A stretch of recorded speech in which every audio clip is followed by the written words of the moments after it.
les débats de l'été, 10h-13h, Anthony Martin-Smith. Et c'est parti, mesdames et messieurs, les débats de l'été qui démarrent, 10h-13h, avec vous, avec nous et avec mes amis autour de la table. À la réalisation, Anthony Urvois, bonjour. Bonjour Anthony, bonjour à toutes, bonjour à tous. Avec Manu au standard également, je ne sais pas s'il a un micro cette fois, mais bonjour Manu qui vous attend au 0826 300 300. Nous avons aussi autour de la table Louis Randazzo, bonjour. Bonjour Anthony, bonjour à tous. Merci d'être avec nous, vous programmez nos invités et quelle programmation d'ailleurs ce matin en urgence puisqu'on va y revenir dans un instant sur cet automobiliste qui a foncé dans la foule hier à Caen. Alex Saint-Etienne, bonjour. Bonjour à tous. Comment ça va ? Ça va bien et vous ? Bien, ça va, merci beaucoup. Les réseaux sociaux, aujourd'hui la question que vous nous posez ce matin. Avec cette question, chômage, comme Édouard Philippe, êtes-vous favorable à abaisser la durée d'indemnisation à 12 mois maximum pour les moins de 50 ans ? Et puis cette chanson derrière que vous entendez, 9 to 5 de Dolly Parton qui est décédée avant-hier. Antoine Dizy, bonjour. Bonjour Anthony, bonjour à tous. Nos débatteurs à partir de 10h30. Avec vous pour débattre autour de la table aujourd'hui, Anne Durez, présidente de l'association Femmes de Loi, Jérôme Dubu, consultant politique et ancien élu de Paris, Serge Guérin, sociologue et auteur de Quand le sexe n'a pas d'âge, l'amour non plus aux éditions Michalon, et Jean-Baptiste Canivet, adjoint au maire de la mairie de Saint-Carré et président fondateur de l'agence de communication Sloop. On reviendra notamment sur le débat qui va se tenir au MEDEF. Exactement, le premier débat présidentiel qui aura lieu à 16h45. MEDEF à Roland-Garros plutôt, excusez-moi. Retransmis en direct par nos confrères de LCI, et on vous pose cette question: trouvez-vous normal qu'il soit organisé et tenu par un grand patronat durant les universités du MEDEF? Et puis on reviendra aussi sur la proposition d'Édouard Philippe d'abaisser à 12 mois la période de chômage pour les personnes âgées de moins de 50 ans. Qu'en pensez-vous ? Et bien là aussi, vous nous appelez au 0826 300 300. Albin Texera, bonjour. Bonjour Anthony, bonjour à tous. On va notamment là dans notre talk du matin revenir sur bien cet automobiliste qui a foncé dans la foule à Caen. Exactement, hier soir, un peu après 22h, un automobiliste a délibérément foncé sur un groupe de passants du côté de Caen. Alors il y a 2 morts et 9 blessés. Nous serons avec Joël Bruno, député Lyotte du Calvados et ancien maire de Caen, pour évoquer ce sujet. Et à 10h15, nous continuons notre découverte de la grille de Sud Radio à la rentrée, puisque la rentrée chez nous c'est lundi, et nous serions avec Perico Légas qui va animer la France dans tous ses états tous les midis, et on sera également avec Anissa Arfaoui qui l'accompagnera à partir de lundi. Allez, les débats de l'été, c'est parti. Sud Radio, les débats de l'été, 10h-13h, Anthony Martin-Smith. Mais avant un point sur l'actualité plutôt lourde au Népal avec ces inondations meurtrières. 4 Français présumés disparus selon le Bureau national du tourisme. On essaiera de vous tenir informés sur l'actualité. On est en lien avec les autorités françaises pour vous tenir informés en priorité sur Sud Radio. Albin Texera, vous y veillerez personnellement. Mais avant ça, laissez-moi accueillir Joël Bruno, bonjour.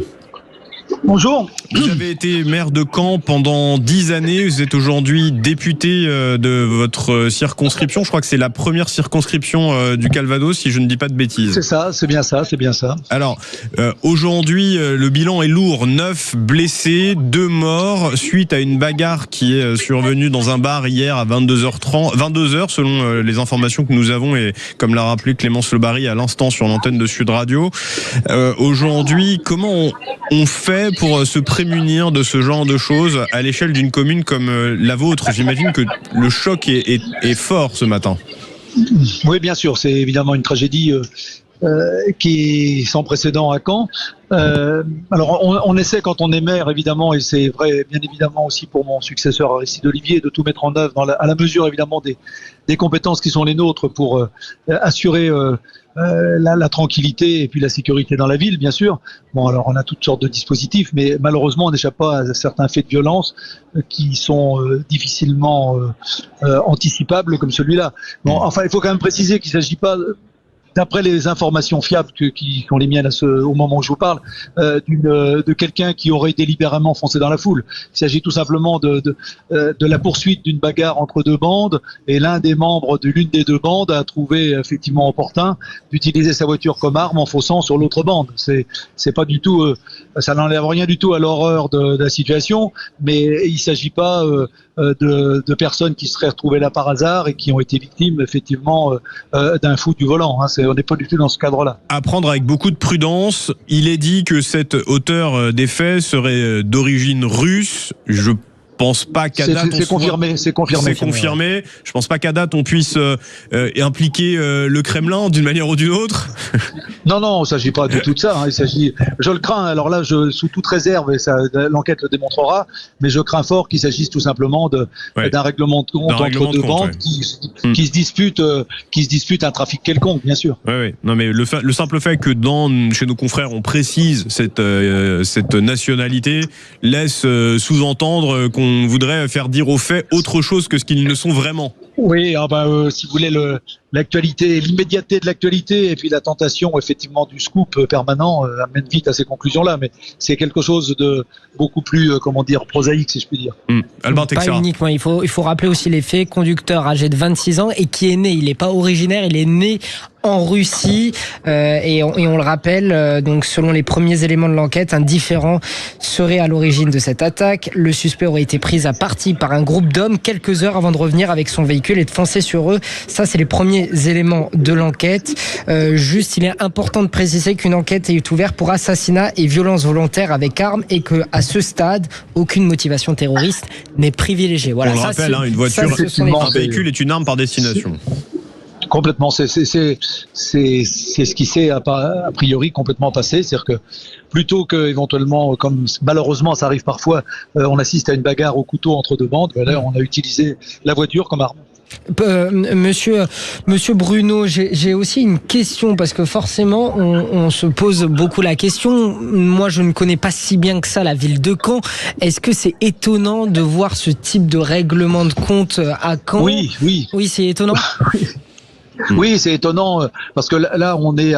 Il y a évidemment, comme je vous le disais tout à l'heure, à Caen comme ailleurs, des faits de violence qui sont heureusement peut-être moins fréquents que dans d'autres endroits. Et encore une fois, on met tout en œuvre pour que ce soit le cas, mais on n'échappe évidemment pas aux déviances de la société. Mais on n'a jamais vécu, heureusement, Dieu merci, ce genre de fait jusqu'à aujourd'hui. Et il s'agira évidemment que ça se reproduise jamais. Ce sont cependant des méthodes que l'on entend et que l'on retrouve assez souvent en Allemagne, au demeurant, particulièrement sur les marchés de Noël. Vous craignez, vous, en tant qu'élu de la République ? À ma connaissance, j'ai la connaissance d'un auditeur ou d'un téléspectateur moyen, mais ce qui s'est passé en Allemagne, la plupart du temps, il s'agissait effectivement d'actes de terrorisme. Donc quelqu'un qui, pour des motivations terroristes, fonce dans la foule. Mais là, on n'est pas dans ce cadre-là. On est dans un cadre différent. C'est encore une fois une voiture qui est utilisée comme arme à destination d'opposants, d'une bande rivale. C'est ça, une arme par destination. On l'a notamment tragiquement connue à Nice, on le connaît en Allemagne. À Nice, excusez-moi, c'était purement du terrorisme. Je sais, c'est ce que je vous dis. A pris à partie la foule. Là, il ne s'agit pas de. La foule n'a pas été prise à partie. C'est bien ce que je vous dis, c'est-à-dire que une arme par destination. Je rappelle simplement des faits qui ont été largement médiatisés et où on utilise un véhicule comme arme par destination. Est-ce que ça vous inquiète, vous, en tant qu'élu de la République, de voir ce phénomène arriver dans votre ville et qui pourrait peut-être, en tout cas, se populariser malheureusement? J'espère que non, dans tous les cas. Évidemment que tous les faits de violence et toute escalade sur l'échelle de la violence est évidemment inquiétante pour un élu local, que je suis encore un peu quand même, tout en étant, je suis resté conseiller municipal. Et chacun, l'un des principaux objectifs quand on est maire d'une ville, c'est évidemment de tout mettre en œuvre pour y assurer en quelque sorte la paix civile. Mais il y a des phénomènes effectivement qui nous échappent, qui sont parfois sur fond de trafic, sur fond, il faut le dire aussi, parfois de personnes qui sont en situation plus ou moins régulière dans notre pays, ça arrive aussi. Il y a un certain nombre de sujets auxquels il va falloir s'attaquer résolument si on ne veut pas assister malheureusement à une multiplication de ce fait de ce genre. Merci beaucoup Joël Bruno, je le rappelle, vous êtes ancien maire pendant 10 ans de la ville de Caen qui aujourd'hui est tragiquement touchés par ce qui s'est produit hier soir. Je le rappelle, un automobiliste a foncé dans la foule. Le bilan actuel nous indique 9 blessés, 2 morts.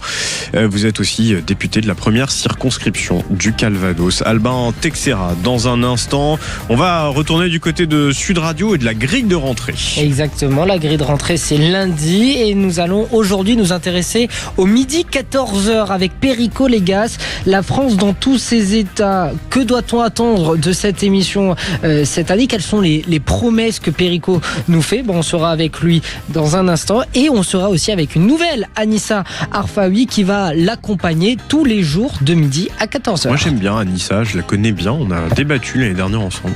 Elle est super. Et oui, allez, à tout de suite sur Sud Radio. Enfin, j'aime bien Perico aussi, c'est pas le... Débat de l'été, 10h-13h, Anthony Martin Smith. Avec vous, mes amis, au 0826 300 300, les débats de l'été continuent jusqu'à 13h. C'est notre avant-dernière de cette saison, de cet été, et je suis très heureux de pouvoir les passer avec vous, et également avec Albin Texera, toujours là, Albin. Mais toujours là. Et toujours en forme. Avec Anthony à la réalisation, Manu qui vous attend au standard. Dans un instant, on va accueillir Perico Légas et Anissa Arfaoui. Mais juste avant, un petit rappel sur l'actualité. 4 Français sont portés actuellement disparus selon le Bureau national du tourisme au Népal et au Tibet pour c'est suite à ces inondations meurtrières. On vous y tiendra informé si les informations sont confirmées par les autorités françaises et si le bilan venait tristement à s'alourdir. Vous restez bien connectés sur Sud Radio. Priorité à l'info, mais tout d'abord, priorité à nos amis aussi. Perico, vous êtes là? Je vous entends 5 sur 5. Et en plus, il était en train de boire, mesdames et messieurs. Je ne sais pas ce qu'il y avait dans son verre.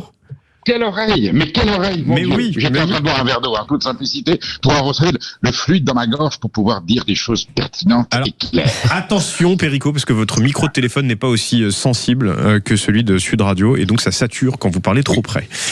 Anissa, vous êtes là? Voilà. Bonjour, oui, je suis là, bien sûr. Anissa, je suis très content de vous retrouver. Vous savez qu'on a débattu ensemble l'année dernière et je suis très content de vous retrouver aussi aux côtés de Perico, puisque tous les deux, là, à partir de la semaine prochaine, vous reprenez le 12-14, le midi 14h, Perico, avec Anissa, nouveau duo, nouvelle recette.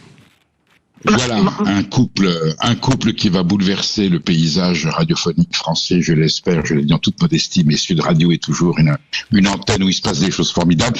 L'émission s'appelle La France dans tous ses états. Elle a été tenue pendant 8 ans par l'immense André Berkoff. D'ailleurs, on lui a demandé à André de revenir tous les jours nous faire une humeur, un billet entre midi et 13h.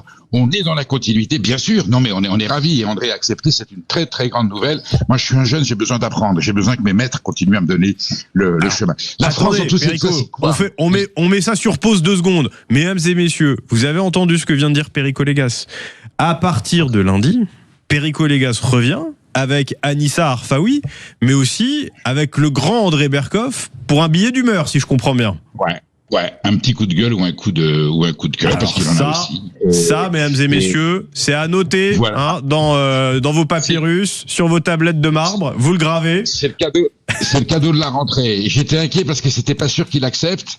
Et c'est pas évident, tous les jours un billet de 5 minutes. Donc, voyez. Et ça sera à quelle heure? Ça sera à quelle heure ce billet d'André Berkoff? Normalement, à 12h45 jusqu'à 12h50. Et après, évidemment, la parole aux auditeurs qui réagissent à ce qu'ils ont entendu, évidemment, mais surtout si ce qu'a dit André Berkoff est réjoui ou au contraire les inquiète, ils auront l'occasion de lui répondre. Alors, André sera pas là, mais c'est Anissa et moi qui feront, j'allais dire, les réceptacles des émotions qu'aura suscité André Berkoff. La France dans tous ses états, c'est quoi? C'est le thermomètre des humeurs de la France. Alors, vous savez, dans le mot humeur, il y a la bonne et la mauvaise. Donc, on ne sera pas que négatif.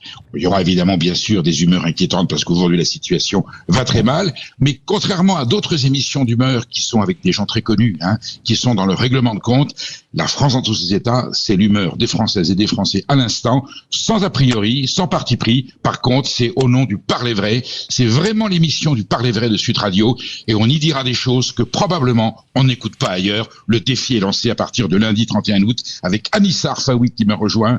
Je peux vous dire que ça va décoiffer. Ça donne envie. Justement, Anissa Arfaoui, le défi est lancé, comme dit Perico Légas.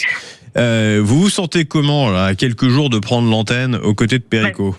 Moi, je suis ravie et puis très excitée parce qu'effectivement, c'est une année qui s'annonce très lourde en événements. Ça va être très riche, forcément agréable de recevoir et les humeurs des Français et de travailler auprès de Perico, qui est une personne que j'apprécie immensément. Donc, je suis très excitée et j'ai hâte de commencer. Les rendez-vous. Donc, on a parlé de ce billet d'André Berkoff qui sera à 12h45. Et puis, on garde un peu les rendez-vous récurrents. Je pense à l'humeur de Perico, les perles du jour. Est-ce qu'elles seront toujours là ? Les perles seront toujours là. Les perles seront toujours là. Mais Perico et son humeur, peut-être pas. Si, Perico ? Alors, si, mon humeur m'a peut-être un peu raccourci parce que bon, j'ai compris, j'apprends tous les jours. Et il faut aller à l'essentiel. Les perles, alors, comme il y aura déjà l'humeur de André à 12h45, moi, je donnerai un petit coup de gueule, un petit coup de cœur. Voilà, juste pour donner le là de l'émission. Et puis, avec Alissa, alors, les perles, évidemment, ça sera plus les perles, ça sera un trésor. Ça sera un trésor d'information. Et puis, toujours surtout, plus, vraiment, l'obsession, on n'est rien sur nos auditeurs. Alors, j'aime pas le terme auditeur. Ceux qui nous écoutent, celles et ceux qui nous écoutent, qui sont là, ça sera un peu leur émission. Ça l'était déjà, et comme tout de suite radio. Vous avez raison, Perico. Voilà. Le terme auditeur est à galvauder puisque nous-mêmes on écoute la radio au quotidien, on écoute nos collègues, et on écoute l'info qui est sur Sud Radio, et en fait on n'est pas auditeur, on est juste des gens qui écoutent et qui s'informent, quoi.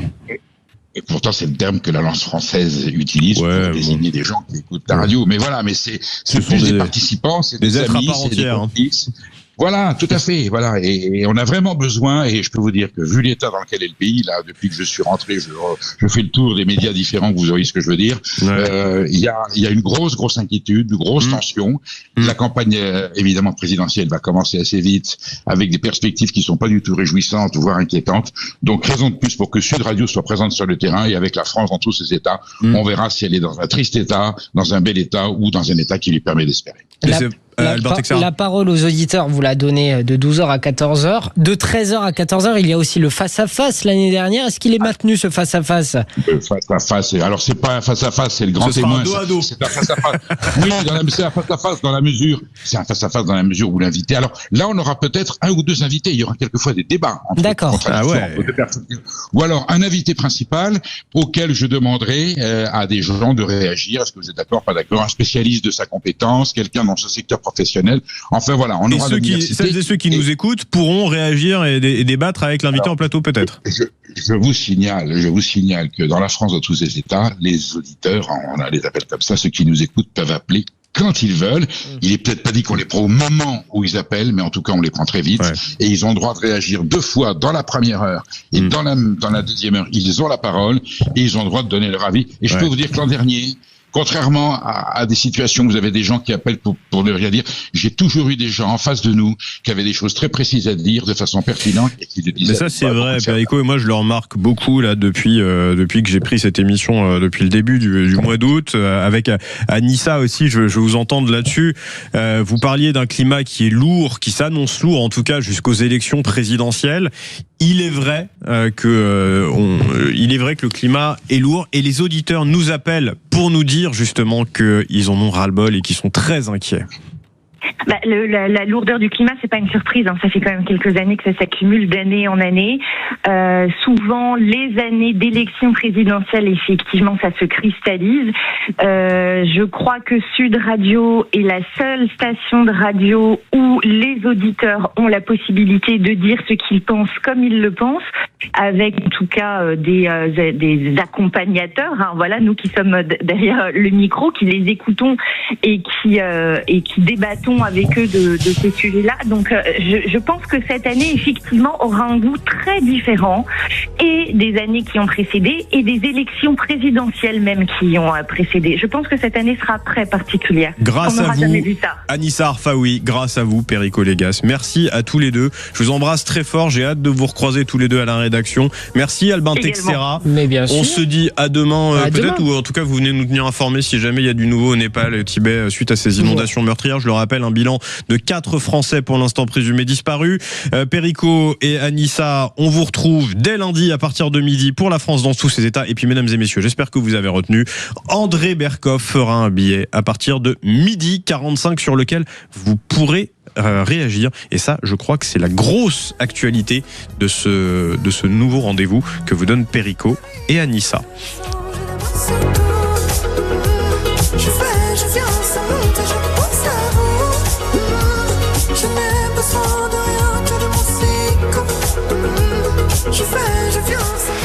Sud Radio. Parlons vrai. Tous les matins, les plus grandes personnalités politiques sont au micro de Sud Radio. Franck Alizio, député RN.